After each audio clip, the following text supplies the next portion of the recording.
Empezar a avanzar.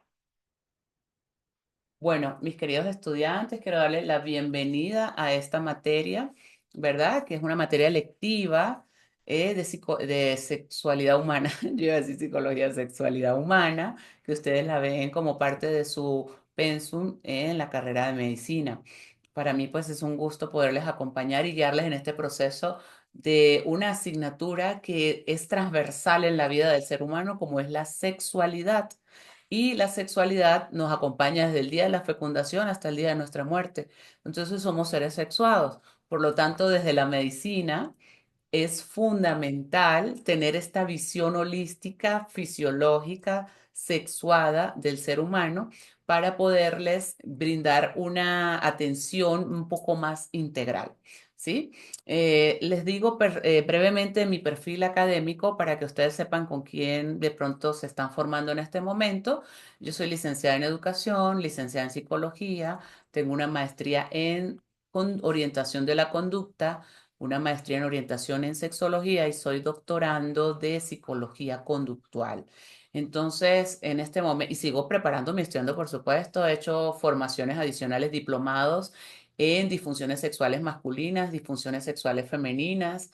Soy formadora de diplomados en la Corporación Internacional Líderes Latinoamérica. Soy la jefa del departamento de la carrera de psicología de la UNED, profesora invitada de la Universidad del posgrado, perdón, de urología del Hospital Central, docente de esta universidad como docente interina, pero soy docente de planta de otras universidades. Y como ya les decía brevemente, pues estoy en este momento al servicio de ustedes para brindarles la información necesaria para que puedan desarrollar esa visión holística de lo que sería la sexualidad humana, lo importante y lo trascendental que es para el servicio que damos todos, ustedes desde la medicina, yo desde la psicología y desde la educación, y cada uno desde su área, porque todos somos seres sexuados y al ser sexuados necesitamos esa conexión y esa información con todo el proceso que tiene que ver con la interrelación, la fisiología y el proceso de la sexualidad.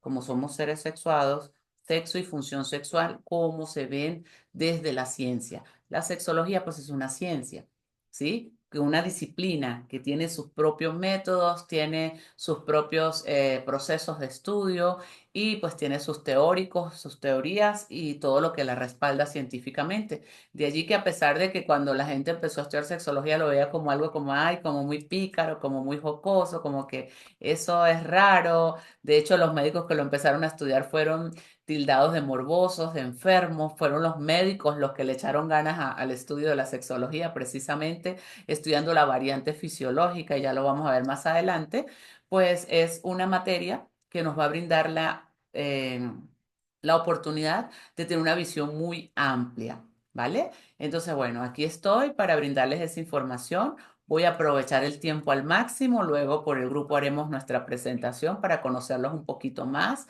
y poder saber de ustedes y por supuesto darle las pautas de cómo funciona la materia en este momento. Voy a compartir con ustedes la presentación.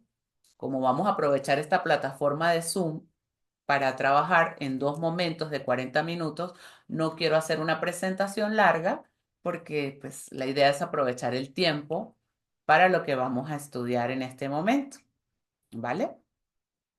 Y pues como ya les había dicho previamente, esto está quedando grabado.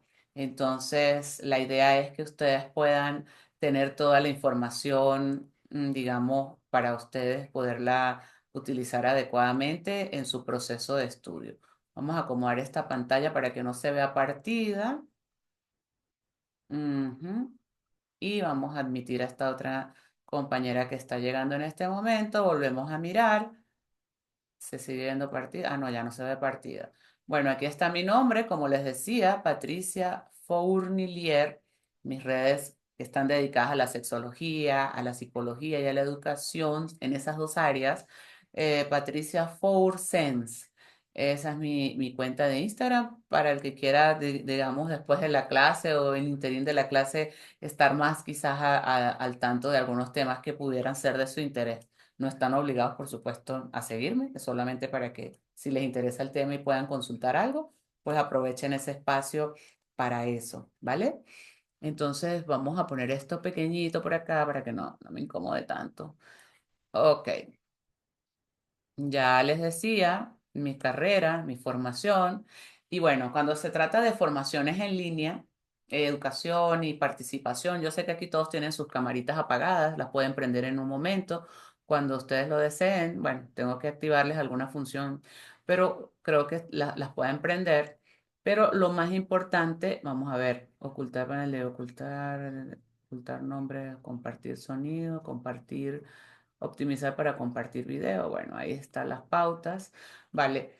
Es importante el proceso de respeto de los compañeros, el trato cortés, cuando estamos en una interacción grupal es muy importante, sobre todo en línea, aceptar las diferentes opiniones. Yo sé que les van a venir preguntas, ustedes van a tener espacio para hacer preguntas, yo les voy a habilitar para que las hagan y eso va a ser interesante la interacción que pudiéramos tener por acá. Pero si no las hacen aquí, cuando yo les agregue el enlace en el grupo de WhatsApp, ustedes pueden dejarme preguntas allí y yo con mucho gusto les respondo. También las intervenciones pues deben ser breves porque pues nuestro tiempo va a ser muy preciso en línea y realizar aportes de manera clara y directa sin monopolizar la conversación es sin quedarse siendo el centro de la conversación de la clase, ¿sí? Porque a veces hay que darle chance a los demás compañeros de participar por muy tímidos que sean. También es importante que consideremos los momentos para intervenir. Se dará la pauta para expresar de forma escrita en el chat esas ideas, esas preguntas, esas curiosidades que ustedes tienen, ¿vale? También es importante que los micrófonos se van a mantener silenciados, ¿verdad? Y si vamos a abrir los micrófonos, eso va a haber una pauta específica para hacer eso. Yo quisiera que me escribieran, yo creo que el chat está abierto, yo quisiera que me escribieran cómo me están escuchando en este momento. Yo quiero ver el momentito el chat. Voy a abrirlo, si está cerrado, está para todos, entonces quiero que me escriban en el chat cómo me están escuchando en este momento. Por favor, me hacen una pequeña anotación allí. Gracias, Leiner Vivas, gracias por responder. Maravilloso, me están escuchando bien, perfecto. ¿Alguien más? ¿El sonido está bien para todos? Bueno, entonces la información, como estamos hablando de sexología, no es que sea tan privada, pero sí igualito. Si hacemos algún comentario, si alguien hace un comentario de su vida privada, que lo puede hacer, aunque yo no se los voy a pedir. Es importante que mantengamos eso acá en la clase y que no salga a pajarear por ningún lado esos comentarios y esos cuentos que son de mucho respeto para sus compañeros. ¿Qué vamos a estudiar en esta formación? Vamos a ver los fundamentos de la sexología clínica, vamos a ver aspectos fisiológicos y la variante de mayor consulta que les puede llegar a ustedes a su consulta y que ustedes pueden derivar a un sexólogo, a un orientador en sexología, a un sexólogo clínico, que son los que estudian la maestría en sexología clínica sí, medicina en sexología, que son los que lo estudian digamos, en internado, en el Centro de Investigaciones Psiquiátricas, Psicológicas y Sexológicas de Venezuela de Caracas, de la sede de Caracas, donde hacen prácticas clínicas. Y está la fisiopatología, porque también es importante que ustedes vean cuáles son esas fisiopatologías propias de la sexualidad, ¿sí? Propias que se dan tanto en el hombre como en la mujer. Y finalmente, en líneas muy generales, porque ustedes no se van a volver expertos en esto, simplemente vamos a ver cómo se da el abordaje clínico de estos casos. Partiendo de estas cuatro temáticas, que son 4 veces que nos vamos a ver para la clase, vamos a tener unos cuestionarios para, digamos, en línea, por Google Formulario, para acumularles unas notas en relación a cada uno de los temas. Y finalmente, vamos a hacer un ensayo muy corto, más que un ensayo, es un informe en relación a una serie de preguntas que ustedes van a responder. Van a tener su tiempo para responder, por supuesto, para poderles evaluar la comprensión en general del tema que se les ha planteado. Esas son las modalidades, digamos, lo que vamos a hacer en evaluación. Las evaluaciones de cada clase son sencillas, es decir, los que no lo ingresaron hoy, yo les voy a dar chance, voy a subir la clase a YouTube.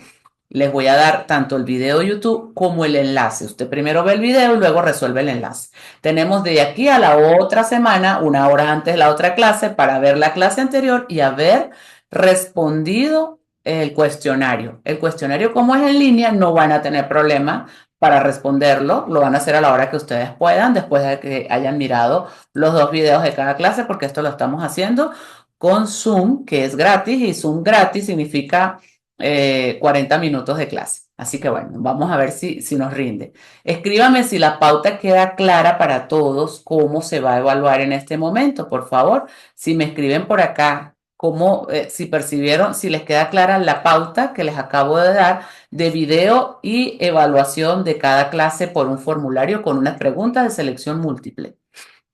Eso les va a ayudar a reforzar lo visto y les va a favorecer el proceso de aprendizaje más rápido. Respóndanme entonces por el chat, por favor. Estoy pendiente de ustedes, que me digan si quedó clara la pauta. A mí le hace a la gasolina, ¿no? Bueno, a alguien se le activó el micrófono, pero no está hablando de la clase. Voy a silenciarlos a todos y quedan silenciados todos y solo me pueden escribir por el chat. Pablo me dice que sí, que está claro. Por favor, los demás que están en línea, porque si están en la clase es porque están en línea. Eso, muy bien. Pablo, Carlos también me dice que queda claro. Para evitar dos videos que no sean tan tediosos, podría unirlos y que quede un video de hora y media. No sé si los puedo unir, Leiner, porque tengo que editarlos para unirlos en otro programa. Y en este momento lo que no tengo es tiempo para eso. De verdad que mi agenda es, ustedes no se imaginan, groseramente ocupada. Entre consultas, clases en línea, actividades que tengo que hacer en mis jefaturas, en mis otros cargos. Entonces, lo que sí voy a hacer es que les dejo los dos enlaces. Usted termina el enlace y ve el otro. Más bien, es más tedioso. Desde mi práctica personal, que compro muchos cursos virtuales, para mí es más tedioso ver algo tan largo que verlo en pedacitos. Si lo veo en pedacitos, lo disfruto más, porque me da chance de pararme, hacer otra cosa y regresar. Cada quien ve cómo se alimenta con el material que van a tener disponible, porque adicional a esto hay un material para que también puedan leerlo y puedan tener no solo las diapositivas, sino el material de lectura de la materia y, por supuesto, los formularios para responder. ¿Vale? ¿Queda entendido entonces? ¿Queda claro? ¿Algún otro comentario antes de que empiece? Estoy pendiente de ustedes. Bueno, si no hay comentarios, vámonos con el tema que nos trae hoy, reseña histórica de lo que sería un viaje a través del tiempo de lo que sería la sexología, ¿sí? Y fíjese que nos dice este autor, Boluk y Boileau, algo así, esos son sus apellidos, la conformación de una ciencia independiente. Fíjense que nos dicen que no es un hecho único. A ver, María, estás rayando. Voy a quitar la pantalla y la volver a poner. Por favor, cuiden de poner los dedos sobre la pantalla porque empiezan a hacer rayas en la pantalla.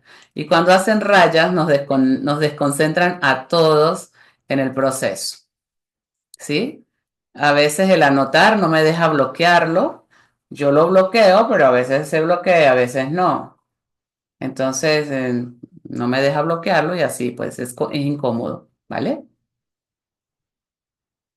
Y como son poquititos, no quiero que me estén haciendo rayas para que no me estén incomodando al resto del equipo que está leyendo las láminas, como deben ir, ¿vale? Bueno, estas cositas pasan a veces que uno quiere abrir así la pantalla y lo que hace es ponerle tremenda raya a la pantalla, sin darse cuenta, por supuesto. Pero cuidado con eso. Entonces, van a tener la clase, van a tener las diapositivas, van a tener todo. No se preocupen que van a tener todo. Ni siquiera tienen que tomar notas. Necesito que estén acá presentes. El chat está abierto. Si quieren hacer preguntas, hagan preguntas. Tranquila, Leiner, tranquila, eso pasa.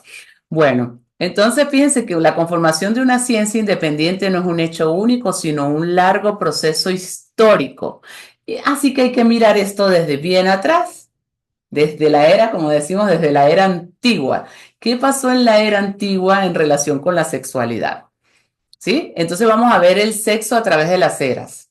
El sexo ha sido un objeto, mire, un objeto de constante interés desde tiempos ancestrales. O sea, se ha mirado al sexo desde los primeros hallazgos, desde las eras prehistóricas, desde los registros, los fósiles, los jeroglíficos. Todo eso lo ha hecho la humanidad estudiando qué pasaba con el sexo en aquella época. Y la regulación del impulso sexual constituye un logro, pero civilizatorio. O sea, eso sucedió, entre comillas, cuando nos civilizamos. Antes de eso no era así. ¿Ok? Aquí está corridita estas letras. Voy a dejar de compartir un momento para acomodarlas porque en la presentación se me quedó abajo. Como hice una edición de la presentación, esta sí que no la vi. Y la volvemos a compartir y la volvemos a subir, perfecto. Y dice que en la era antigua va, mire, de 600, perdón, de 3000 años y todos los años atrás, por supuesto, de esto, antes de Cristo, la era antigua, hasta la caída del Imperio Romano, más o menos en los años 476 después de Cristo. Imagínense en esto. Hay un corte de una etapa de la vida del ser humano donde ya hay información sexual, ya hay información de registros de lo que pensaba el hombre en relación con su sexo. Entonces, hay 5 aspectos centrales de esta era antigua y de la sexualidad.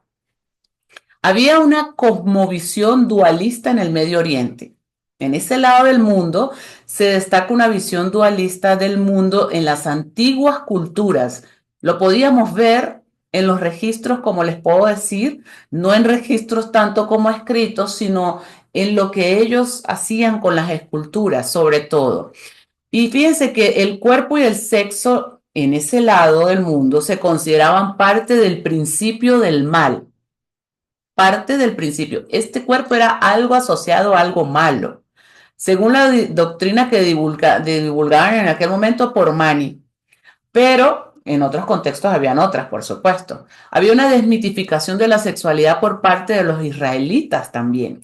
Se resalta cómo esta cultura y esta civilización desacralizaron la sexualidad al liberarla de la dominación de dioses y demonios. Es decir, le quitaron ese lado esotérico a la sexualidad y su percepción del sexo como un don de Dios para la alegría humana y la exaltación de la fecundidad se contrasta con la subordinación de la mujer al hombre. Ellos ya se centran en otra cosa, la subordinación de la mujer al hombre. Por eso decíamos que había unas miradas dualistas en aquella época y la desmitificación ya no era algo tan celestial. Pero miren este otro aspecto. También había una percepción de la sexualidad en Grecia y Roma. Y se menciona la aceptación de relaciones homosexuales en la sociedad griega y la mejora del estatus de la mujer en Roma, aunque aún estaba subordinada al hombre y carecía de derechos ciudadanos. Esto es importante entenderlo porque hoy en día, estamos hablando de antes de Cristo, 3000 años antes de Cristo, o sea, si sumamos, estamos hablando de hace 5000 años atrás, y hoy día todavía hay ciertas culturas, sobre todo fuertes culturas, estructuras sociales, pero todavía hay personas, todavía hay hombres y mujeres que están conectadas con esta idea como si esto es su verdad, ¿no? Entonces, también está la filosofía de Platón sobre el cuerpo y el alma. Se destacaba entonces la visión de Platón sobre el cuerpo como una cárcel del alma. Imagínense en eso. Nuestra alma estaba encarcelada acá en este cuerpo y por supuesto había una influencia. Entonces esto nos afectaba. Entonces esto influenciaba precisamente ese pensamiento occidental a través del platonismo. Incluso con figuras como San Agustín de Hipona. ¿Sí? Y San Agustín decía que el cuerpo era pues el que generaba que el ser humano, sobre todo hablar era del hombre, pecara y se condenara. Entonces este hombre debería tener sexo sin mostrar señales de placer, porque si sucumbía ante el placer cometía un pecado, pero grave, un pecado mortal que le llamaban en aquel momento, ¿no? Entonces, tenían que tener sexo y solo usar el sexo para lo que había sido diseñado el sexo en ese momento histórico. Lo que se creía que era solo para la procreación. No se sabía que el sexo estaba conectado con procesos de placer también fisiológicos. Y bueno, también hubo cambios en la llegada del cristianismo, porque al llegar el cristianismo cambia la forma de mirar el sexo. Entonces aparecen una serie de prohibiciones. Si bien en la antigua Roma no había problema porque hubiese la homosexualidad, tampoco había problema porque algunas se dedicaran a ser vírgenes y consagraran a estas vírgenes a los dioses para cosas específicas que querían. También sucede que al llegar el cristianismo, que es después de Cristo, pero 400 y tantos años después de Cristo, aparecen una serie de restricciones y tabús, ¿ok? Y ahí partimos entonces de esa era que estamos hablando, de la era media, donde se extiende aproximadamente desde la caída del Imperio Romano Occidental, desde el siglo V después de Cristo hasta el comienzo del Renacimiento del siglo XV después de Cristo. Estamos hablando más o menos entre 500 y 1400 años aproximadamente. Y aquí se destacan aspectos centrales de esta era media y de la sexualidad. Uno importantísimo de esa era media es el repudio y ensalzamiento de la castidad por parte de la iglesia. Todo lo que no era casto era repudiado. Imagínense en eso. El ser humano fisiológicamente diseñado con una condición que no es igual que una habilidad. La habilidad tú la aprendes, tú no naciste con condición de ser médico, tú desarrollas la habilidad de la profesión, pero tu condición fisiológica es como, entre tantas, ser sexuado y responder precisamente a los impulsos sexuales. Eso fue repudiado en su momento. Entonces, durante la Edad Media, la iglesia mantenía un fuerte repudio hacia la sexualidad. Empezó a ver todo lo que tenía que ver con sexualidad como tabú y prohibido, de eso no se hablaba. Por lo tanto, la mirada de la iglesia estaba centrada en la castidad, especialmente la castidad entre los sacerdotes. Sin embargo, era común el incumplimiento del voto de castidad sacerdotal, porque previo esta castidad sacerdotal, en la edad antigua los sacerdotes sí se casaban, sí tenían familia. ¿Sí? Pero en esta era se redoblan un montón de creencias muy rígidas frente a la sexualidad y genera pues todo ese tipo de prohibiciones. También están las normas restrictivas de la teología cristiana ética, que a pesar de que existían esas normas restrictivas teológicas, la mayoría de los cristianos, tanto nobles como plebeyos, disfrutaban de su vida sexual de manera libre, lo que resultaba comúnmente en situaciones como el adulterio, hijos llamados hijos bastardos para su época, y la prostitución. Esa era la consecuencia de la prohibición, que hoy en día no hablamos de hijos bastardos porque es absurdo, y hablamos de hijos que vienen de madres solteras porque la otra parte, el padre, no se hizo cargo, pero no significa que tengan esa etiqueta que tenían en aquella época, que era tan despectiva. ¿Ok? Sabemos de la prostitución, que decimos nosotras es la profesión más antigua de la humanidad, pero la más antigua, porque el ser humano siempre ha buscado el placer y hay que tener algo en cuenta. El placer es la lúdica natural, el sexo, perdón, es la lúdica natural del ser humano. Y cuando hablamos de lúdica, hablamos de con lo que juega el ser humano naturalmente, con lo que se divierte naturalmente el ser humano, con su sexo. Eso es lo natural. Pero ¿qué pasó con todas estas restricciones? Pues que se hizo demasiado denso poder vivir en ellas. Y fíjense, por ejemplo, el cinturón de castidad era otro de los elementos centrales de esa época. Ustedes habrán escuchado el cuento del cinturón de castidad y más o menos imagínense eso puesto. No tengo idea cómo sería el padecimiento de ese hierro allí, ¿verdad? Pero surgieron los cinturones de castidad como una medida para garantizar, mire, la propiedad. Fíjense en esto. Y fidelidad de la mujer mientras el hombre se dedicaba a actividades como la guerra u otras cosas. Porque el hombre se iba y dejaba a su mujer no un día, dos. Eran 6 meses, un año, 3 años. Inclusive moría en la guerra y la mujer quedaba con el cinturón de castidad puesto. ¿Por qué? Porque la mujer en aquella época era un subproducto, no era un ser humano, no era considerado en las mismas líneas de derechos y deberes ciudadanos, sino que recuerden que era inferior en su mirada para aquella época. Entonces también hay conceptos de la actividad sexual según San Agustín y Santo Tomás de Aquino. Déjenme subir esto un momentito. y queda muy pegado abajo, perfecto.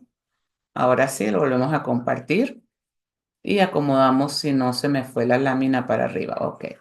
Entonces, como podemos ver, hay una concepción de la actividad sexual según San Agustín y Santo Tomás de Aquino, los santos que influyeron más en la iglesia porque luego de tener ellos una vida que en su momento fue una vida pagana para la misma iglesia, ellos se convierten y luego su mensaje es escuchado porque eran influencers de su época. ¿Por qué eran influencers? Porque eran hijos de sacerdotes ricos, eran los más pudientes y eran pues los nobles, los que podían dar opiniones, eran los que eran escuchados.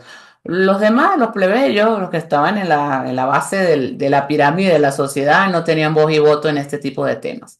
Entonces, San Agustín recoge la tradición platónica, porque recuerden que ellos vienen de toda esa filosofía, ellos estudian toda esta filosofía de estos filósofos griegos y bueno, toda esta historia, y afirma que la actividad sexual compromete la dignidad humana. Por eso es que hoy en día una persona cuando tiene una actividad sexual que no la tuvo con consentimiento, porque fue abusada, porque, bueno, las situaciones que ya sabemos, la persona no solo pasó un mal rato sexual, sino que siente que perdió la dignidad, porque es que ese concepto de perder la dignidad que se cree que está en el medio de las piernas está asociado con una época y una era de información y educación muy, muy antigua, como lo estamos viendo acá. Entonces, podemos ver que ellos hablaban que solo era aceptable la sexualidad dentro del matrimonio y solo dirigido a la procreación. No había otra opción. Entonces, Santo Tomás de Aquino señalaba que la actividad sexual debía ser exclusivamente para la procreación y considera el amor apasionado, o sea, eso que te da nota, que te gusta de alguien, eso, esa conexión erótica, entonces la consideraban una conducta de adulterio, a ese nivel, ¿no? Entonces miren esta frase recogida por ahí en la historia, 430 años después de Cristo, de San Agustín. Y él decía que cuando el placer llega, el placer sexual llega a su clímax, hay una total extinción del control de la voluntad. Y si alguno de ustedes ha tenido orgasmos, si alguno de ustedes ha tenido experiencias sexuales muy sabrosas y divertidas, ustedes sabrán que cuando ya están ahí en la cúspide, ustedes no están pensando en el parcial, ni en la gotera, ni en la hamburguesa que no se han comido, ni en otra persona. Ustedes se la están gozando en ese momento. Por supuesto, no hay voluntad. Eso que él dice inicialmente es lógico, es real. ¿Sí? Las defensas intelectuales, dice, o la defensa intelectual es sobrepasada, porque por supuesto no estoy pensando con claridad. Y él dice luego, seguramente cualquier amigo de la sabiduría que vive una vida casado preferiría, si es posible, concebir hijos sin una lujuria de este tipo. Entonces, fíjate ahora, te lleva a pensar, si tú eres un hombre sabio, tú deberías rechazar ese tipo de acto sexual de placer, porque ese acto sexual de placer está asociado a la lujuria. Entonces, Pau pone una restricción allí. Pero más adelante, dice, de esta manera, las partes de su cuerpo que fueron creadas para ello, o sea, para la procreación, obedecerían a su mente, o sea, tu cuerpo obedecería solo a tu mente en la procreación, así como otros miembros del cuerpo sirven para las diferentes tareas que se le han asignado. ¿Vale? Hay otras partes del cuerpo que tienen funciones, pero es que las otras partes del cuerpo no tienen que obedecer a la mente, están sintiendo, están haciendo lo que tienen que hacer como parte de ese cuerpo. Entonces, es importante ver cómo se fueron, ¿cómo sería la palabra? Ahí nos queda 10 minutos, qué bueno, vamos a llevar el tiempo 10 minutos para avanzar. Antes de 10 minutos, continuamos entonces para pasar al otro enlace. Entonces, fíjense lo que nos dice. Hay dos personas esperando. Vamos a darle a aceptar también. Listo, ahí están entrando, se están uniendo. Entonces, esa parte donde se distorsiona la película es cuando nos dice eso, que nuestro sexo debería obedecer a nuestra mente, así como el resto del cuerpo hace caso, pero yo a mi corazón no lo mando a latir, el corazón late y hace lo que tiene que hacer. ¿Sí? Y a mis riñones yo no los mando a trabajar, ellos hacen su trabajo porque lo tienen que hacer. Y mi sexo da placer. Yo no debería decirle a mi sexo que dé placer, sino que mi sexo da placer. Pero En ese punto, en ese momento histórico, se creía que el sexo debería responder a la mente, a una mente que lo reprime y le diga, no, usted eso no lo quiere. Ahí es donde nosotros empezamos a ver la distorsión del momento histórico donde se establecen esas premisas. Entonces, fíjense que si seguimos leyendo, dice que las parejas iniciarían su actividad bajo la influencia de la voluntad en vez de ser agitados por el fermento de la lujuria. Imagínense el corazón decidiendo si mi mente quiere que él hoy lata o no lata. Y si estoy emocionada o alegre y el corazón late muy rápido, yo lo tengo que decir, no, no, no, tú no latas rápido, yo me quiero alegrar, pero tú quédate quieto. O sea, yo me quiero entusiasmar con la vida, yo quiero hacer un esfuerzo, vamos a pensar que no es que estoy alegre, sino que estoy haciendo un trabajo rudo y pues me va a dar pulsaciones más fuertes. Estoy haciendo una carrera, una maratón, estoy en una cruzada, estoy peleándome con otros gladiadores y le voy a decir al corazón, no, no, no, ya va. Usted tiene que latir a este ritmo, no se ponga aceleradito, quédese quieto. Así más o menos pudiera yo entender el sexo. El sexo espontáneamente emerge la función, pero en aquel momento no había reconocimiento de funciones propias del sexo. Solo la única que era la básica, dentro de todas sus funciones, la básica que era la reproducción. Así que bueno, ¿cómo les parece San Agustín en este momento? Y miren el fray Bernardino de Siena, de la orden franciscana, 1380, 1444 después de Cristo, también nos da otra mirada y dice, y le predicaba a los matrimonios, porque obviamente el sexo solo lo pueden hacer bajo la estructura del matrimonio. ¿Y qué decía? Cada vez que ustedes se unen, ¿verdad? Vamos a admitir aquí a todos, porque yo no sé por qué está esperando, pero cada vez que ustedes se unen de una forma que no es para la procreación, es un pecado. Y de paso decía, de 1000 matrimonios, 999 son del demonio, porque siempre están pecando contra la naturaleza. Entonces tú te imaginas, imagínese en este escenario, usted se casa para poder tener sexo y se tiene que casar virgen para que no lo apedreen y todo lo demás en aquella época y en ese contexto cultural. Y encima de eso vas a la prédica y en la prédica te dicen eso. ¿Cómo andaba la persona? ¿Cómo creen ustedes que andaba la persona en ese momento? Escríbanmelo ahí en el chat. ¿Cómo creen ustedes que era como esa autoestima, esa autopercepción, esa vida sexual relacional que podían tener las parejas de aquel momento cuando escuchaban que estaban entre la lista de los 999? Quiero leerles, por favor escríbanme ahí. Ahí Fer dice achicopalado. No, no hay para dónde, ¿verdad? Estaban tristes porque nada podía complacer a esa estructura de creencias que ellos tenían. Sí, se arrepentían de no de casarse, tenían sexo y vivían con culpa. Más o menos algo así, Pablo.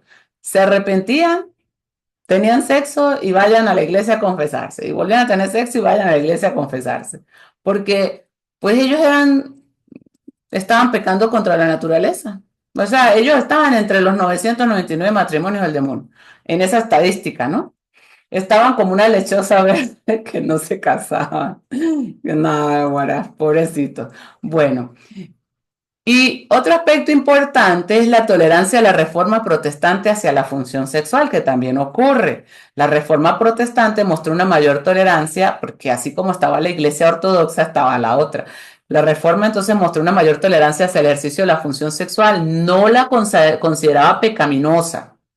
Además, no consideraba el celibato y la castidad como signos especiales de virtud. Eso no hacía virtuoso a nadie. A ti te hacía virtuoso tu calidad humana. Dicen, pero esto no puede ser lo que define a alguien virtuoso. Tiene que ser otras cosas, ¿no? Entonces, permitiendo a los sacerdotes, por eso que la iglesia protestante sí se casaban, porque decían, pues que esto no tiene que ver, o sea, era otra cosmovisión, ¿no? Igual que en la primitiva iglesia cristiana donde los sacerdotes se casaban. Pero ¿qué pasaba en esa era entonces? En la era así, en general. El sexo era legítimo solo en el matrimonio y, por supuesto, con fines reproductivos. Para conseguir la salvación y contener había que contener la pasión. Si usted no contenía la pasión, usted estaba fregado. Así usted estuviera casado por la iglesia, usted hubiese pedido la bendición de sus padres, usted se hubiese casado virgen, el otro se hubiese casado, bueno, como sea, todas las pautas, pero si usted tenía actividad sexual con pasión, entonces uno puede entender hoy en día, todavía hay personas, mujeres más que hombres, pero algunos hombres también, pero sobre todo son más las mujeres que consultan porque no tienen ganas de tener actividad sexual y no saben por qué. Pero es como que eso para qué, es que eso no tiene sentido, es que eso no, yo no sé qué es lo que hay que tener en el sexo, porque yo no sé por qué a mi pareja le gusta tanto, a mí pero viene con esa introyección de esa idea que ha escuchado no sé cuántas miles de veces sus generaciones a lo largo de la vida. Fíjese que estaba también que la relación sexual era condenada durante los días del Señor. ¿Cuáles eran los días del Señor? El domingo, los días de Semana Santa y cualquier festividad religiosa, que de paso son varias, ¿no? El embarazo también era otra forma, o sea, si usted estaba embarazada y tenía actividad sexual, usted era condenado. Ni en el embarazo, ni en el ciclo menstrual, ni en el amamantamiento. Entonces, si una persona estaba embarazada, no podía tener actividad sexual. Entonces usted puede decir, pero mi abuelita tuvo 30, pero 30 muchachos ¿en cuánto tiempo? Más o menos en 30 años de vida útil sexual, hasta que tuvo la menopausia, porque por ahí también dice que después la menopausia tampoco. O sea, si usted tenía un hijo cada año y medio era porque dejó de amamantar y volvió a tener actividad sexual y volvió a quedar embarazada. Volvió y juega el ciclo del embarazo, del amamantamiento y otra actividad sexual. O sea que más bien nuestros abuelos pudieron haber tenido 20, 15 o 20 muchachos o hasta 30 muchachos y los tuvieron a lo largo de 15 o 20, 30 años de actividad sexual, pero uno cada 2 años. Como dice, echaron un hito cada 2 años, cada añito y medio. Eso no fue así que, ay, eran unos curis y no había televisor, como decimos por ahí. Si le ponemos lógica, uno dice, ah, no, con razón. Si cada que tenía actividad sexual se embarazaba, pues dígame. Y como eran los hijos que Dios mandaba. Y fíjese que el hombre debía estar sobre la mujer en el acto sexual. Todo lo contrario a esto era un pecado mortal que cometía la mujer. Si la mujer tenía que se montaba sobre el hombre, por supuesto iba a tener más placer sexual, por supuesto hay más movimiento para la mujer, hay más libertad en sus caderas y al darse este movimiento y esta libertad, ella alcanza más el orgasmo porque hay estimulación del clítoris. El hombre está abajo, entonces no, el hombre tenía que estar sobre la mujer, penetrarla, al penetrar muchas veces ni toca el clítoris y ese acto pues era un acto menos placentero y era el adecuado. La sodomía y la bestialidad eran penados, sobre todo no puedes tener en cuanto a los hombres actividad sexual con animales del mismo sexo, puede ser del sexo contrario en algunos casos, pero el mismo sexo no, cosas como esa. Y los buenos cónyuges tenían entre 90 y 120 años para pagar la deuda del matrimonio. ¿Y cuál era la deuda del matrimonio? Tenían que pagar el diezmo porque tenían algunas veces sexo con placer. Así que bueno, vamos a cortar el video acá porque ya nos queda un minuto para entrar en la era moderna y solo quisiera leerles a ustedes en este punto, hasta aquí cómo vamos. ¿Qué opinan ustedes de haber nacido en esa época? ¿Cómo se sentirían? Díganmelo ahí en el chat. Mientras que nos vamos al siguiente enlace, que apenas se cierre, entramos al otro enlace. Entonces coméntenme, nos queda menos de un minuto. ¿Te sientes como Eiffel? ¿Y cómo se siente Eiffel? Pues yo no sé cómo se siente Eiffel. Bien triste. Ay, caramba. ¿Cómo sería haber nacido en esa época, muchachos? A ver, por acá, voy a leerles rapidito. Escriban una palabra